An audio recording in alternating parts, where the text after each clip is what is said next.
Hi guys, and welcome to my Introduction to Hormones video. My name is Denise from D&G Fitness and Personal Training, and I actually specialize in metabolic and hormonal balance for weight loss. And I want to do an introduction video with regards to hormones and the importance of hormones and the key factors that they bring in when it comes to fat loss and when it comes to getting results. So what exactly are hormones? Let's dig in. Hormones are actually chemical messengers in the body that can have a really big effect on our body's functions and our body's processes. So it is really important that they are balanced and actually running smoothly. That way our body works in the best way it can, and we can actually get the results that we want to, especially when it comes to fat loss. So I come across a lot of people and a lot of clients that tell me, Denise, I'm eating right, I'm exercising, but the scale is just not going down. So in that aspect, I like to tackle their hormones and hormonal balance for clients, because a lot of people do not realize that hormones play a big part of when it comes to your body losing weight, okay? So this is the reason why a lot of us can't lose that last bit of weight or the last few kilos that we have. This is why when it comes to a birthday party or wedding or a weekend event where we splurge a little bit, it can actually have a huge, massive impact on our results. So we're going to go a little bit further into the presentation.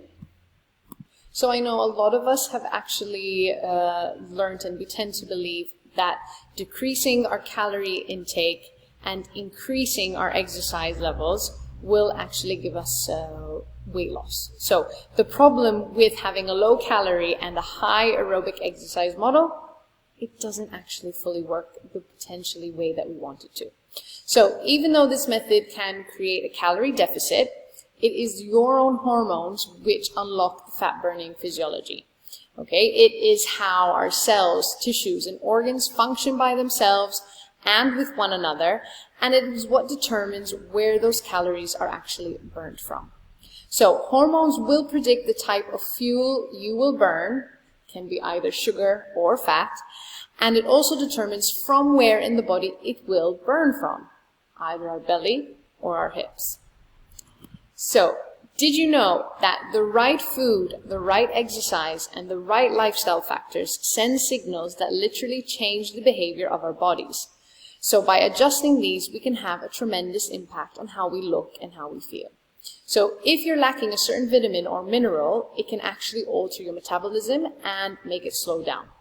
So when you eat sugar, your body releases hormones that make you store fat. Now, biochemistry teaches us that your body does not act like a furnace, burning our food as the calorie counting approach to food suggests. It is exercise and food that will carry information and instructions to our body. Some of them will tell it to store fat, while others will tell it to burn fat. And the message sent always depends on the individual and the nutritional makeup of each food and the specific type of exercise that we do.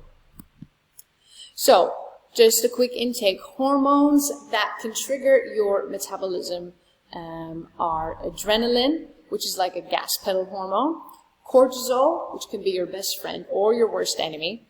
Ghrelin it's all about the stomach hormone on this one, as it affects your hunger from an hour-to-hour basis. Glucagon is insulin's alter ego here, and if insulin makes you store fat, then glucagon will actually help you burn it. Insulin, which is a fat storing and locking hormone. Then we have leptin, which controls how hungry you are on a day-to-day basis. So if you become resistant to this hormone, you will end up eating as if you're always starving and you're never full. Okay, that's because leptin will be resistant and no longer working to its efficiency. Finally, testosterone and human growth hormone are the building and burning hormones that we want more of. Okay, so hormones can lose their potency due to a metabolic resistance, and we're going to get further into that later on as well. Okay, so the next slide is actually showing us the metabolism from a hormonal perspective of a person who is a fat storer and what their levels of hormones generally are. So I'm going to start with the levels that are high. So we have in a fat storer, we've got someone who's actually cortisol level, which is stress hormone. This is at a very high rate. So at any level of stress, each of us tend to react to stress differently. Some of us can have stress at home, stress in our jobs, stress in our relationships, stress in our families. And what actually happens is we react differently to stress, and different levels of stress affect us in different ways. Now, when we over-exercise the body, that is another way that you're increasing your stress levels in your body. And when we are creating a calorie deficit, which is too low. So when we're eating a little amount of foods that's not enough for us, your calorie intake is too low, and that can actually put stress on the body. So someone who's a fat storer will have a high cortisol, a high stress hormone. They also tend to have a high insulin hormone level as well, and also a high leptin hormone level. They're normally low on the glucagon hormone and the human growth hormone. Now, the human growth hormone and testosterone, these are our fat-burning hormones. So we can see that in this level, we've got someone who's storing fat at a high rate and fat-burning at a low rate. Now let's change. Let's see the metabolism from a hormonal perspective for someone who's a fat burner. Now, we can see that the levels have changed. The glucagon and human growth hormone levels are high. Okay, so these are burning fat for their body efficiently. Their cortisol, which is their stress hormone, is low. Their insulin is low, and their leptin level is also low at the same time. So I'm now going to give you guys a quote from Dr. Jay Teta, who is the founder of Metabolic Effect. And he said, "You don't build a new body by eating like a bird and running for miles. You forge it with metabolic fire. Building muscles results in a smaller, tighter, supercharged hormonal metabolism. Tight is the new skinny, and strong is the new sexy." So while genetics play a very big role in our physiological makeup, choosing what we eat and how we exercise and how we live our lives will also have the most dramatic effect on our total overall well-being. Now, the right foods, the right exercise, and the right lifestyle factors can send signals that literally change the behavior of our bodies at a cellular and genetic level. So, by adjusting, tweaking, and modifying these parameters with a tailored diet, exercise, and our lifestyle inputs, you can have a tremendous impact on how you look and how you feel. So, when it comes to the type of exercise and training that I do with clients that are focusing on metabolic and hormonal balance, I actually use a rest-based training approach. Now, I know a lot of you are not used to the concept of rest-based training. Normally trainers don't normally tell you to rest. Normally trainers are going to tell you, keep pushing, don't stop. And they might actually enjoy, high impact type of training. This can work well for some people and they get the results, but for others who have a hormonal imbalance, it can actually do a lot more harm and work against them. So with rest-based training, we do focus on high intensity and pushing the client as far as they can. But when they need to feel the need that they need to rest, that they need to stop, they can do so. How do they know when they need to rest? So if they're feeling overheating, breathlessness, the weights are getting too heavy, or they start feeling their posture and technique is going off, those are all indications that your cortisol and your stress hormone is going up because you're putting your body under stress, and those are indications you need to stop and rest. How long should you rest for? It depends. Everyone is different. Every client just has to remember it's their workout, it's their body, so they need to listen to their body, not compare themselves to the person next to them or trying to keep up with the trainer. No, they actually listen to their own body and stop and rest when they need to, jump back in when they're ready to. So they can rest for 10 seconds, 20 seconds, 30 seconds. Whenever they feel ready to jump in and continue, they will. What also happens when you rest is the client's posture, the client's technique will actually be a lot more on point and a lot more effective. So by this reasoning, what happens is they're less susceptible to causing any injuries in the body. So they're performing at their best, they're learning how to listen to their body, and they're not over-exerting themselves and over-exercising themselves. So with this type of training, our motto is rest is success, and we like to remind people throughout the workout that you push just until you can, and you stop and rest when you need to. Okay, we're going to move along, and we're going to bring in the little bit of the nutrition side aspect when it comes to hormones. So, hormones versus calories. When it comes down to these two, both of them actually matter. So in order to lose weight, yes, you must have a calorie deficit. But to burn fat, you also need a calorie deficit, and metabolic hormones must be in balance. So we're going to take an example here with a chicken breast and a donut. Now, they both can have the same amount of calories, and you will lose weight if you eat less of them, but each of them actually send out a different signal and a different message to your body. The chicken breast will send out signals that give you a better sense of well-being and enable your physiology to function very well. The metabolic messenger hormones like leptin and ghrelin, which control hunger. Serotonin, dopamine, and GABA impact your motivation, focus, and well-being. Insulin, cortisol, glucagon, human growth hormone, and testosterone all impact fat and muscle breakdown for storage. Now, with regards to the donut, what kind of messages you got there? So, with the donut, our blood sugar levels are going to spike and increase. Our insulin levels are going to go up. We're going to feel that surge of energy for a little while. And eventually, the blood sugar levels are going to drop down again. And we're going to feel that energy crash. This is the crash that we feel when we need to dip in caffeine again. We might increase our cravings, and we might crave something else that's sweet. And basically, the process of spiking our blood sugar levels and dropping down again keeps on going up and down.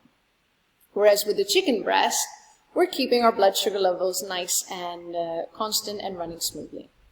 So, if you can balance out your hormones, you will eat less without even being aware of it. And the calories will actually take care of themselves. This is the key difference between weight loss and fat loss. Okay? So remember, with the hormonal balance, we are targeting mainly fat loss. Now, the body is like an engine, and it chooses between two fuels. So we've got two fuels, either fat or sugar. Now, the body can also use protein as a fuel, which is important, but it is actually converted to sugar first before it can be burned. So this means that muscle tissue can be a significant source of sugar energy in certain people. So in other words, fat can drive your body for long distances, but it doesn't provide much in the way of when it comes to performance. Then you have sugar, which delivers exceptional performance, but gives you dreadful mileage and doesn't last long. So, again, how you exercise and what you eat determines which hormonal messengers are triggered to burn fat or to burn sugar. And the next slide we have is weight loss versus fat loss. Weight loss and fat loss are not the same. Okay, each of us have a different biochemistry to the reactions we have towards exercise and food that can either enhance fat burning or enhance fat storing. So, just because someone burns calories or loses weight, it doesn't mean that he or she is losing fat. There's a big difference between them. So, people who follow a low-calorie diet and a high aerobic cardio program, which we mentioned in the beginning, they can easily lose much-needed muscle instead of body fat. All right? This can show up when it comes to regards to loose and flabby skin. This actually can lead to their metabolism working a lot less efficiently in the long run and down the line. So muscle loss actually has a tremendous impact on your metabolism. Without it, the ability to burn fat is greatly reduced. Okay, this is why we want to focus on losing the body fat and not losing our muscle. We don't want to lose that muscle.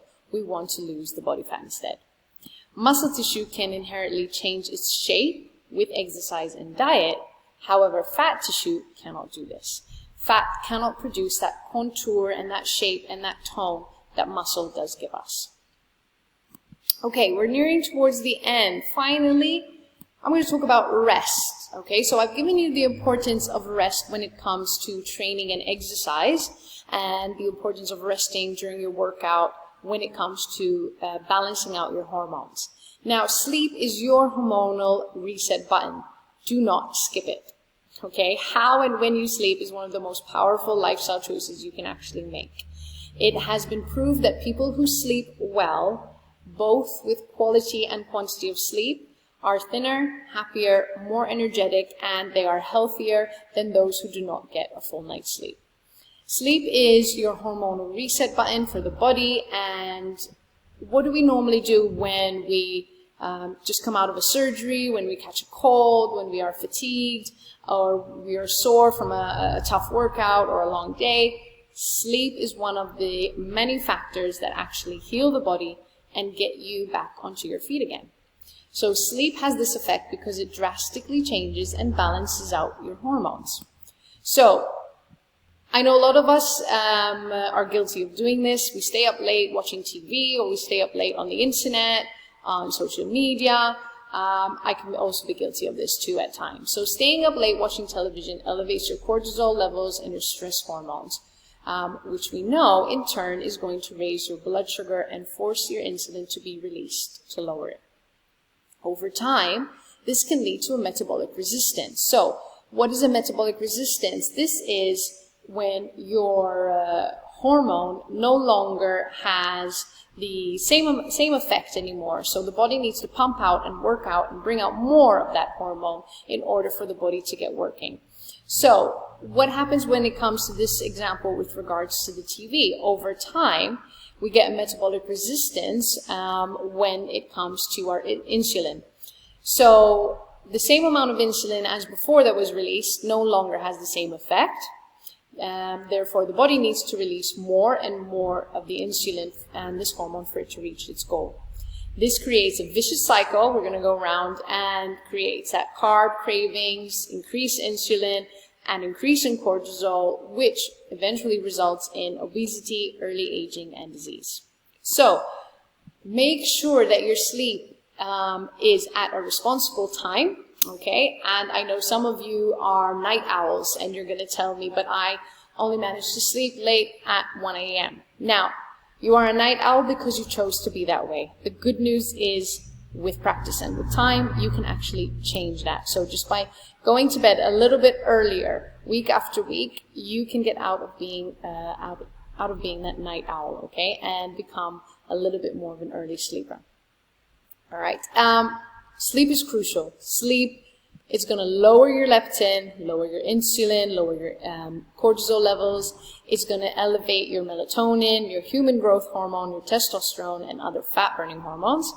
It's going to improve your mood. It's going to increase your fat burning. It's going to slow your aging process at the same time. So sleep is actually one of the best anti-aging processes. It's one of the best muscle building, best fat burning, and mood enhancing activity that you can do for yourself and your overall well-being.